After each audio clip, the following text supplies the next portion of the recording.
एक तारीख जब उत्तर प्रदेश की सड़कों पर खौफ का साया और कानाफूसी का बाजार गर्म था। 29 जून। उसी दिन सीमा सिंह ने एक ऐसा बयान दिया जिसने देश भर में तहलका मचा दिया। उसने कहा, मेरे पति की जान को खतरा है, उन्हें फर्जी एनकाउंटर में मारने की साजिश रची जा रही है। ये बयान महज एक शिकायत नहीं थी, लेकिन सवाल ये है, कौन था वो शख्स जिसकी जिंदगी और मौत पर यह सियासी खेल खेला जा रहा था? वो था मुन्ना बजरंगी, एक नाम जो डर का दूसरा रूप बन चुका था। लेकिन हर गुनहगार के पीछे छिपी होती है एक कहानी। साल 1967, उत्तर प्रदेश का जौनपुर जिला, एक छोटे से गाँव पूरे दयाल में पैदा हुआ एक लड़का। नाम रखा गया प्रेम प्रकाश सिंह। एक साधारण किसान परिवार का बेटा जिसकी जिंदगी की शुरुआत गरीबी के साए में हुई। 5वीं कक्षा में स्कूल छोड़ने वाला ये लड़का कालीन बुनता था, लेकिन उसके सपने साधारण नहीं थे। वो खून, बंदूक और ताकत की दुनिया का राजा बनना चाहता था। वो एक ऐसा किरदार बनना चाहता था जो सिर्फ फिल्मों में दिखता है। लेकिन उसके घर के हालात, एक पिता जो गरीब किसान थे, एक बड़ा भाई राकेश सिंह जो मुंबई में इंजीनियर था, और छोटा भाई जुट्टा सिंह जिसे बीमारी ने छीन लिया। प्रेम प्रकाश के हालात उसे एक अलग रास्ते पर ले गए। उसने ठेकेदारी से शुरुआत की और धीरे धीरे बना एक ऐसा नाम जिसे सुनकर सत्ता के गलियारों में हलचल मच जाती है। 29 जून की वो सुबह सीमा का बयान सुर्खियां बना। खतरा सिर्फ बयान में नहीं था, बल्कि मुन्ना बजरंगी की हर सांस पर मंडरा रहा था। आपको क्या लगता है, क्या ये कहानी सिर्फ एक गैंगस्टर की थी, या इसमें सियासत के कुछ छिपे हुए चेहरे भी थे? सच्चाई क्या है, गुनहगार कौन है, और सबसे बड़ा सवाल, मुन्ना बजरंगी कौन है और कैसे वह गैंगस्टर बना? ये कहानी शुरू हुई गांव की एक चौपाल से, जहां प्रेम प्रकाश के चाचा रामचरण सिंह का एक पुराना विवाद बड़ा रूप ले रहा था। रामचरण सिंह अकेले खड़े थे और सामने थे भुल्लन सिंह, जिसकी दबंगई पूरे गांव में मशहूर थी। भुल्लन की गालियां गांव के कोने कोने में गूंज रही थी। उसने कहा, अरे ओ रामचरण, तुम्हारी औकात नहीं है कि हमारे खिलाफ खड़े हो सको। चाचा रामचरण ने कोई जवाब नहीं दिया, सिर झुकाया और वहाँ से चले गए। लेकिन दूर खड़ा 14 साल का लड़का प्रेम प्रकाश ये सब देख रहा था। चाचा का झुका हुआ सिर, भुल्लन की गालियां, ये सब प्रेम को बर्दाश्त नहीं थी। उसकी नसों में खून उबल रहा था। शाम को घर लौटते ही उसने चाचा से पूछा, आपने कुछ जवाब क्यों नहीं दिया चाचा? चाचा ने थकी हुई आवाज में कहा, बेटा, हम गरीब हैं, उनके जैसे लोगों से लड़ाई नहीं कर सकते। लेकिन प्रेम के लिए ये अपमान सिर्फ चाचा का नहीं था, यह उसकी खुद की इज्जत पर हमला था। और उसी पर उसने ठान लिया, भुल्लन सिंह को सबक सिखाना पड़ेगा। उसके बाद के सवाल पहले ही बन गए। कहाँ से 250 रुपए का इंतजाम किया, कैसे कट्टा खरीदा, किससे उसने बंदूक चलाना सीखा, ये किसी को नहीं पता। लेकिन कुछ ही दिनों में प्रेम प्रकाश पूरी तैयारी के साथ भुल्लन सिंह के घर के बाहर खड़ा था। उसने जैसे ही भुल्लन को देखा, उसकी आंखों में गुस्सा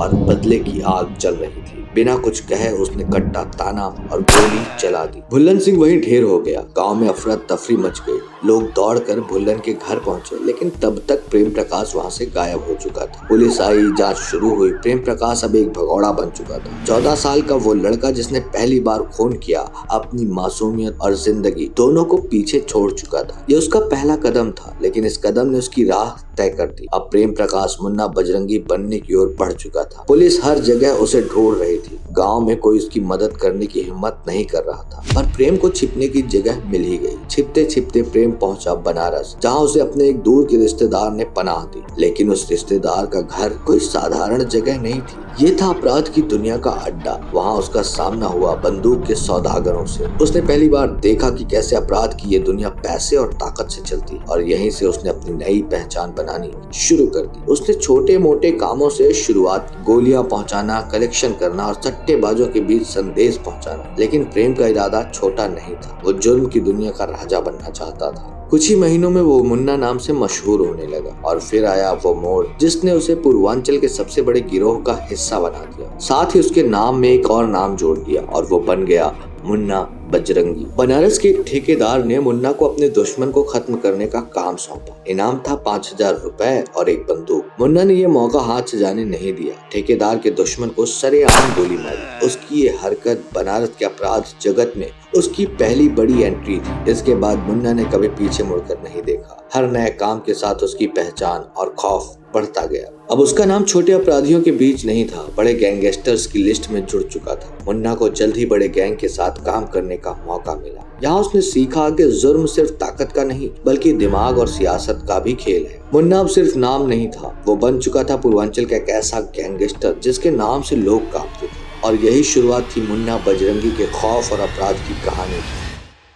सीमा सिंह अमेठी की एक मासूम खूबसूरत लड़की अपनी पढ़ाई के लिए इलाहाबाद यूनिवर्सिटी आई थी, लेकिन किसे पता था कि उसकी जिंदगी का रास्ता जुर्म की दुनिया के सबसे खतरनाक नाम से टकराने वाला था। साल 1998 एक मामूली दिन मुन्ना बजरंगी अपने दोस्तों के घर पर बैठा था। हमेशा की तरह उसकी आंखों में वही खामोश खौफ था और उसके चेहरे पर वही सख्त मुस्कान जो उसके अंदर छिपे तूफान की गवाही देती थी। लेकिन उस दिन सब कुछ बदलने वाला था। दरवाजे पर हलचल हुई और कमरे में दाखिल हुई सीमा सिंह। सीमा इलाहाबाद में पढ़ाई करने वाली एक मासूम सी लड़की थी। उसकी सादगी और खूबसूरती ने कमरे के माहौल को जैसे थाम लिया। मुन्ना जैसे कभी अपनी दुनिया में भावनाओं के लिए जगह नहीं बनाई थी, उस दिन कुछ ऐसा महसूस कर रहा था जो उसने पहले कभी नहीं किया था। उसकी नजरें सीमा पर टिक गई। सीमा ने भी उसकी तरफ देखा और दोनों के बीच की वो पहली नजरें जैसे एक कहानी की शुरुआत कर रही थी। वो मुलाकात छोटी थी मगर असर बड़ी गहराई से छोड़ गई। सीमा की मुस्कान, उसकी बातें और उसकी मासूमियत ने